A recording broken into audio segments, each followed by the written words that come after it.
Alright, well let us take a look and hopefully clear up some confusion between the topic of upsizing inside of Camera Raw or upsizing a photo right inside of Photoshop. So hopefully I can clear some of the confusion or maybe even add to it. Now, I've got to make one little disclaimer here. I am recording this tutorial right before our company's Christmas vacation. So we are very close to Christmas if you're listening to this near Christmas time and you hear music pop up on the intercom or some other kind of weird holiday cheer. I'm not going to stop. I'm going to keep going. And if you're watching this later on in the summertime because you're just coming across it, you'll wonder why you hear Christmas music. So that's why. Okay, unfortunately our soundproof room does not appear to be impervious to the intercom. So what I'm going to do here inside of Bridge is double click on a RAW file. And inside of Camera Raw you'll see that right here under size I have the option to open at the regular size that it is at.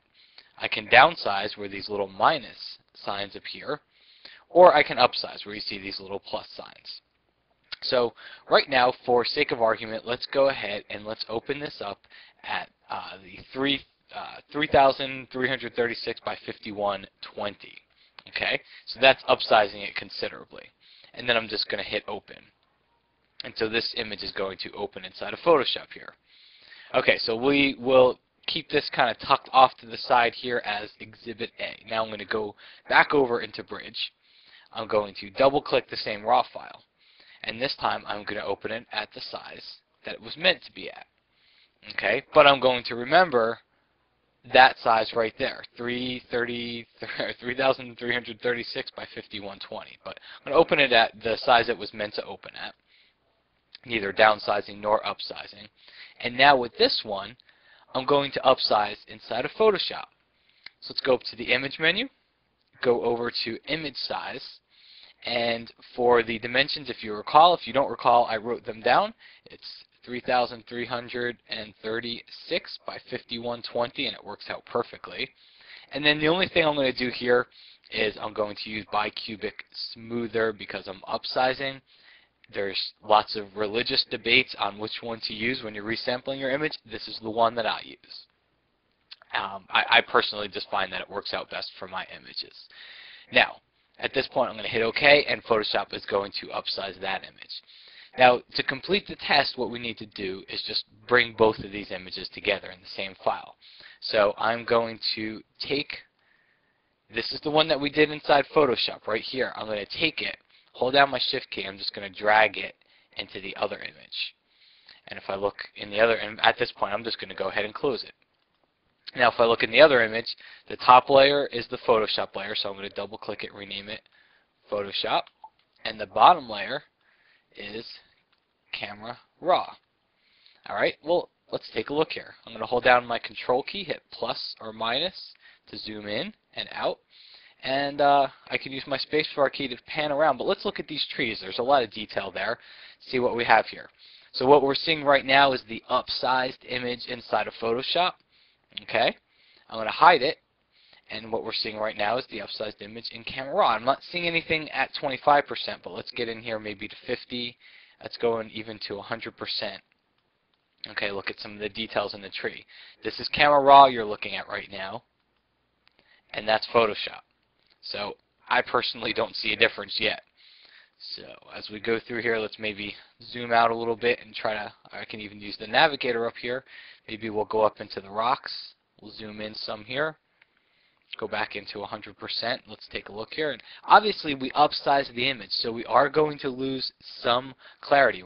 It's going to be a little bit more fuzzy than it would be had you opened it at the size that it was meant to be opened at. But I would just want to dispel the myth here of which one is better to upsize. So this is Camera Raw's image at 100%, and this is the Photoshop image. I'm seeing just the slightest hair, and frankly, when you're looking at this with the compression with the video, I don't think you're going to see anything, but I'm seeing the slightest little difference here, but barely anything noticeable. So I'll zoom out a little bit here, and we'll take a look at maybe one more area here. Maybe we'll look down toward the waterfall at the bottom. See if we lost or gained any detail there at 100%. maybe make my image preview as large as I can here. Let's take a look down here. So right now we are looking at the Photoshop upsized version of it, and we are looking at the Camera Raw version now. So this is Photoshop, and this is Camera Raw. So now you may be asking, why did I do this? What the heck does all this mean? And the answer is, it's not to confuse you as to which one you should use. It's to show you that it doesn't really matter which one you should use, because I've seen a lot of questions on this. I've seen a lot of debates over which place is better to upsize. Here's what I do. If when I'm working the image inside of Camera Raw, I know that I'm going to need to upsize that photo, well, I go ahead and I do it inside of Camera Raw because I just prefer to work inside that large dialog box, get everything done that I can inside there. However, if it doesn't happen that way, and if you later on realize that you need to make the image larger, it's not the end of the world to do it inside of Photoshop. You don't have to go to Camera Raw and start all over again. As you can see here, in all the images that I've done my tests on, I'm not finding a difference between doing it inside of Camera Raw and doing it inside of Photoshop here. So that's it. I'd like to wish everybody a happy holiday. Again, I'm recording this video right before Christmas, so it will go up before Christmas. Should you be watching this at a later time, then it most certainly will seem odd that I'm wishing you a happy holiday, but hey, we like to do that here. So have a happy and great holiday to everybody out there.